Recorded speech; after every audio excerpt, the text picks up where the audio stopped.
ವೀಕ್ಷಕರೇ, ನಿನ್ನೆ 9 ಗಂಟೆಯ ಮಹಾ ಎಕ್ಸ್ಕ್ಲೂಸಿವ್ ನಲ್ಲಿ ಇಡೀ ರಾಜ್ಯದಲ್ಲಿ ಸಂಚಲನ ಸೃಷ್ಟಿಸಿರುವ ಸ್ಟೋರಿಯನ್ನ ಅನನ್ಯ ಭಟ್ ಬಗ್ಗೆ ಬ್ರೇಕ್ ಮಾಡಿದ್ವಿ ವಿತ್ ಪ್ರೂಫ್.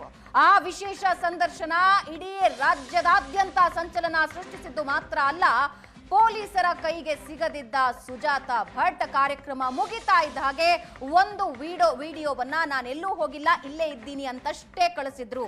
ಆದ್ರೆ ನಾವು ಕೇಳಿದ ಪ್ರಶ್ನೆಗಳಿಗೆ ಅಲ್ಲಿ ಯಾವ ಉತ್ತರನೂ ಇರಲಿಲ್ಲ.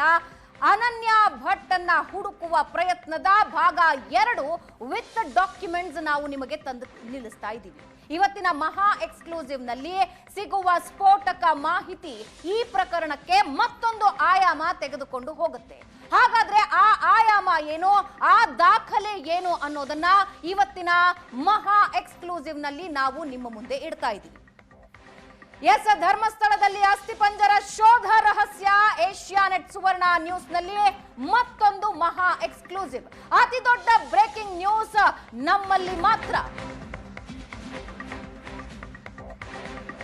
ಎಸ್, ನಿನ್ನೆ ನಾವು ಸಂಪೂರ್ಣವಾಗಿ ಈ ಪ್ರಕರಣಕ್ಕೆ ಸಂಬಂಧಪಟ್ಟಂತೆ SIT ತನಿಖೆಯನ್ನ ನಡೆಸುವಂತಹ ಸಂದರ್ಭದಲ್ಲಿ ಏನೆಲ್ಲ ಬೆಳವಣಿಗೆ ಆಯಿತು, ಯಾವ ರೀತಿಯಾಗಿ SIT ತಂಡ ಈ ಒಂದು ವಿಚಾರಕ್ಕೆ ಸಂಬಂಧಪಟ್ಟಂತೆ ತನಿಖೆಯನ್ನ ನಡೆಸ್ತಾ ಹೋಯ್ತು ಅನ್ನುವಂತ ಒಂದು ವಿಚಾರವನ್ನ ನಿಮ್ಮ ಮುಂದೆ ಇಡ್ತಾ ಹೋದ್ವಿ. ಅದರಲ್ಲಿ ಪ್ರಮುಖವಾಗಿ ಅನನ್ಯ ಭಟ್ ವಿಚಾರಕ್ಕೆ ಸಂಬಂಧಪಟ್ಟಂತೆ ಸಾಕಷ್ಟು ಮಾಹಿತಿಗಳನ್ನ ಅನನ್ಯ ಭಟ್ಗೆ ಸಂಬಂಧಪಟ್ಟಂತೆ ದಾಖಲೆಗಳನ್ನ ಕಲೆ ಹಾಕುವಂತ ಪ್ರಯತ್ನವನ್ನ ಮಾಡಿದಂತಹ ಸಂದರ್ಭದಲ್ಲಿ ಅನನ್ಯ ಭಟ್ಗೆ ಸಂಬಂಧಪಟ್ಟಂತೆ ಯಾವುದೇ ದಾಖಲೆಗಳು ಕೂಡ SIT ಟೀಮ್ಗೆ ಸಿಗೋದಿಲ್ಲ.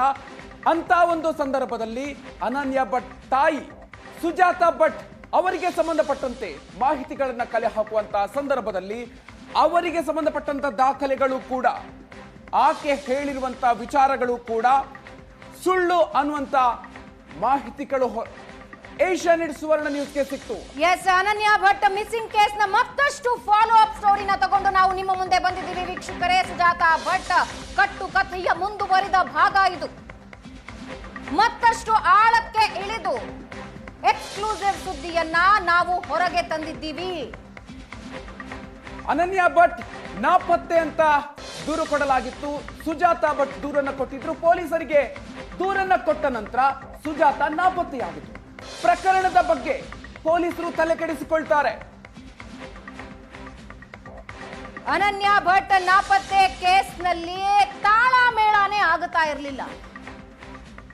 ಸುಜಾತಾ ಭಟ್ ಕೊಟ್ಟಿರುವ ಇನ್ಫಾರ್ಮೇಶನ್, ಪೊಲೀಸರು ಹುಡುಕಿರುವ ದಾಖಲೆ ಎರಡಕ್ಕೂ ತಾಳಮೇಳ ಇಲ್ಲ. ಹಲವು ಸುತ್ತಿನ ಹುಡುಕಾಟದ ಬಳಿಕನೂ ಅನನ್ಯ ಸುಳಿವು ಸಿಕ್ಕಿರೋದಿಲ್ಲ. ಪೊಲೀಸರಿಗೂ ಅನನ್ಯ ಅಸ್ತಿತ್ವದ ಬಗ್ಗೆಯೇ ಅನುಮಾನ. ವೀಕ್ಷಕರೇ, ನಿಮಗೆ ನೆನಪಾಗಲಿ ಅಂತ ಹೇಳ್ತಾ ಇದ್ದೀವಿ. ನಿಮಗೆ ಈಗಾಗಲೇ ವಿಷಯ ಗೊತ್ತಿದೆ, ಆದ್ರೆ ಮತ್ತೊಂದು ಸಲ ನೆನಪು ಮಾಡ್ತಾ ಇದ್ದೀನಿ. ನಾನು ಸ್ಟೆನೋಗ್ರಾಫರ್ ಆಗಿ CBI ನಲ್ಲಿ ಕೋಲ್ಕತ್ತಾದಲ್ಲಿ ಕೆಲಸ ಮಾಡ್ತಾ ಇದ್ದೆ 2003ರಲ್ಲಿ. ನನ್ನ ಮಗಳು ಉಡುಪಿಯ ಮೆಡಿಕಲ್ ಕಾಲೇಜಿನಲ್ಲಿ ಮೊದಲ ವರ್ಷದ MBBS ಮಾಡ್ತಾ ಇದ್ಲು. ಆಕೆಯ ಹೆಸರು ಅನನ್ಯ ಭಟ್, ಡಾಟರ್ ಆಫ್ ಅನಿಲ್ ಭಟ್. 2003ರಲ್ಲಿ ಧರ್ಮಸ್ಥಳಕ್ಕೆ ಹೋಗಿದ್ಲು. ಅದಾದ ಮೇಲೆ ನಾಪತ್ತೆ. ನಾನು ಬಂದೆ, ಅಲ್ಲಿನ ಸ್ಥಳೀಯರು ಹೇಳಿದ್ರು ಧರ್ಮಸ್ಥಳದ ಸಿಬ್ಬಂದಿ ಕರ್ಕೊಂಡು ಹೋದ್ರು ಅಂತ. ನಾನು ಪೊಲೀಸ್ ಸ್ಟೇಷನ್ಗೆ ಹೋದೆ, ಪೊಲೀಸರು ಬೈದು ಕಳಿಸಿದ್ರು. ವೀರೇಂದ್ರ ಹೆಗಡೆ ಮತ್ತು ಹರ್ಷೇಂದ್ರ ನನ್ನನ್ನ ಬೈದು ಕಳಿಸಿದ್ರು. ಪೊಲೀಸರು ನನಗೆ ಜೊತೆ ಆಗ್ಲಿಲ್ಲ. ಬಸ್ ಸ್ಟಾಪ್ ಹತ್ರ ನಿಂತಿದ್ದಾಗ ನನ್ನನ್ನ ಕಿಡ್ನಾಪ್ ಮಾಡಿ ನನ್ನ ತಲೆಗೆ ಹೊಡೆದ್ರು. 3 ತಿಂಗಳು ನಾನು ಕೋಮಾದಲ್ಲಿದ್ದೆ, ಬೆಂಗಳೂರಿನ ಆಸ್ಪತ್ರೆಯಲ್ಲಿ ಇದ್ದೆ. ಇದು ಸುಜಾತಾ ಭಟ್ ನೀಡಿದ ದೂರು.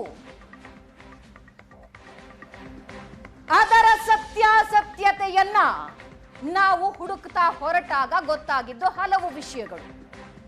ನಿನ್ನೆ ಸುಜಾತಾ ಭಟ್ ಭಾವ ಎಕ್ಸ್ಕ್ಲೂಸಿವ್ ಸಂದರ್ಶನನ ಏಷ್ಯಾನೆಟ್ ಸುವರ್ಣ ನ್ಯೂಸ್ಗೆ ನೀಡ್ತಾ ಅನನ್ಯ ಭಟ್ ಅನ್ನುವ ಮಗಳಿರೋದೇ ಸುಳ್ಳು ಅಂದ್ರು.